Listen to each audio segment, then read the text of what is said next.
ये कहानी है फरवरी 2022 की। जगह ओडिशा की एक सुनसान सड़क।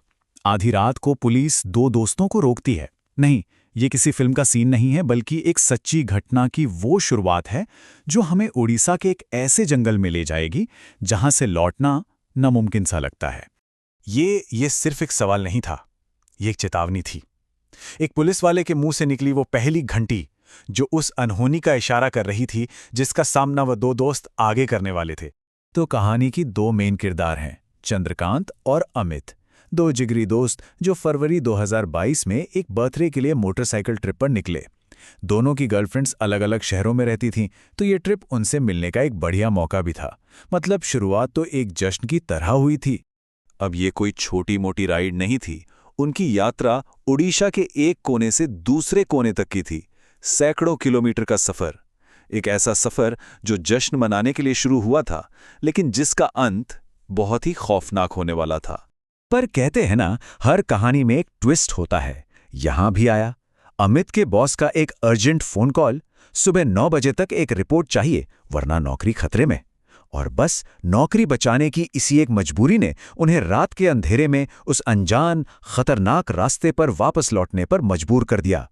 और जैसे जैसे रात गहरी होती गई और वो उस अनजान सड़क पर आगे बढ़े, उन्हें एक के बाद एक चेतावनियां मिलने लगीं। हर चेतावनी पहले से ज्यादा अजीब, पहले से ज्यादा डरावनी, जैसे वो सड़क खुद उन्हें आगे जाने से रोकना चाह रही हो। पहली चेतावनी मिली एक ढाबे पर, एक तजुर्बेकार ट्रक ड्राइवर से। जब उसने सुना कि ये लड़के रात में रायकिया के लिए निकले हैं, तो उसने सीधी सीधी लेकिन बहुत गंभीर सलाह दी। पर नौकरी की मजबूरी के आगे उन्हें यह सलाह नजरअंदाज करनी पड़ी। अगली चेतावनी और भी ज्यादा डराने वाली थी। भवानीपटना के पास पुलिस ने उन्हें रोका। रायक्या का नाम सुनते ही पुलिस वालों की आंखों में एक अजीब सा खौफ तैर गया। उन्होंने चंद्रकांत, अमित, उनकी आईडीज और यहां तक कि बाइक तक की तस्वीरें खींच लीं। सोचिए, जैसे वो किसी अनहोनी के लिए पहले से सबूत इकट्ठा कर रहे हों। और फिर मिली आखिरी सबसे बड़ी चेतावनी, नारला के पुलिस चेकपॉइंट पर।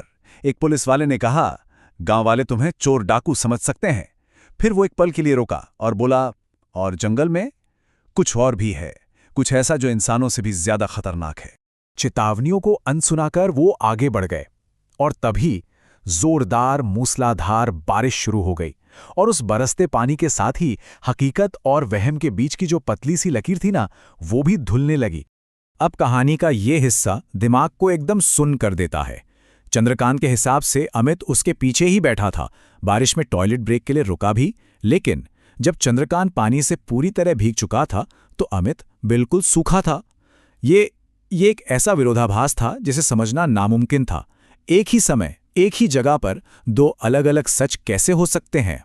और फिर ये सवाल और भी गहरा हो जाता है जब कुछ देर बाद असली अमित एक टाटा सुमो से उतरता है। वो बताता है कि चंद्रकांत उसे आखिरी पुलिस चेकपॉइंट पर ही छोड़ दिया था। तो अगर अमित सुमो में था, तो फिर मोटरसाइकिल पर चंद्रकांत के पीछे कौन बैठा था? अब डर अपनी असली शक्ल दिखाने वाला था। जंगल के सबसे घने, सबसे अंधेरे हिस्से में, जहां पेड़ों की टहनियों ने आसमान को पूरी तरह ढक लिया था, उनकी बाइक अचानक बंद हो गई। अब वो पूरी तरह से अकेले थे और असहाय भी। और फिर बाइक के साथ जो हुआ, वो फिजिक्स के सारे नियम तोड़ रहा था। चढ़ाई पर धक्का देते वक्त बाइक पंख जैसी हल्की महसूस हो रही थी और ढलान पर इतनी भारी कि हिल भी नहीं रही थी। वो समझ नहीं पा रहे थे कि ये क्या हो रहा है। ऐसा लग रहा था जैसे कोई अनदेखी ताकत उनके साथ खेल रही हो, उन्हें डरा रही हो, उन्हें तोड़ रही हो। और तभी उस धुंध और अंधेरे के बीच अमित को उनके पीछे से एक भयानक आकृति उभरती हुई दिखाई दी। उसने सफेद कपड़े पहने थे और अपने साथ जमीन पर कुछ घसीट रही थी। डर के मारे दोनों वहीं जम गए जब वो आकृति पास आई। वो एक औरत थी। सफेद बाल चेहरे पर बिखरे हुए थे और उसकी आंखों में एक ऐसी खामोशी, एक ऐसा सूनापन था जो किसी की भी रूह कंपा दे। वो औरत सड़क के किनारे बैठ गई और उसने एक खौफनाक रस्म शुरू की। उसने बोरे से एक छोटे बच्चे का कंकाल निकाला और बड़े प्यार से, बहुत धीरे धीरे उसके पैरों पर हल्दी लगाने लगी। अगले 20 मिनट शायद उनकी जिंदगी के सबसे लंबे और सबसे दर्दनाक मिनट थे। वो बस उस औरत के रोने की आवाज सुनते रहे। एक ऐसी आवाज जो किसी माँ के टूटे हुए दिल से निकल रही थी और पूरे जंगल में गूंज रही थी। वो हिल नहीं सकते थे, बोल नहीं सकते थे, बस डर के मारे कांप रहे थे। जब उन्होंने आखिरकार हिम्मत जुटाकर वहां से निकलने की कोशिश की तो चंद्रकांत ने एक आखिरी बार पीछे मुड़कर देखा। वो औरत अब सड़क किनारे एक पेड़ से लटकी हुई थी, अपनी ही मौत का दृश्य दोहरा रही थी। किसी तरह वो उस जंगल से बाहर निकले। सांसें तो चल रही थीं, लेकिन दिल में खौफ घर कर चुका था।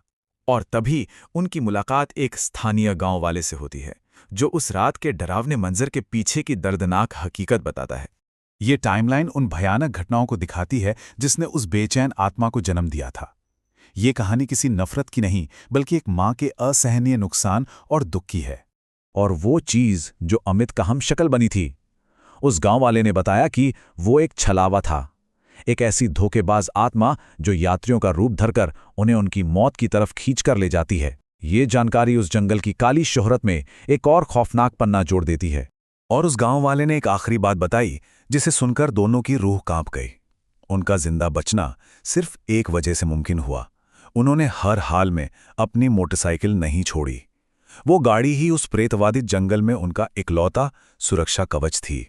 तो ये कहानी हमें एक आखिरी बहुत परेशान कर देने वाले सवाल के साथ छोड़ जाती है। क्या कोई जगह दर्द और त्रासदी से इतनी भर सकती है कि वो अपना दुख हर गुजरने वाले को महसूस कराए? क्या दुख की अपनी एक याददाश्त होती है जो वक्त के साथ भी कभी नहीं मिटती?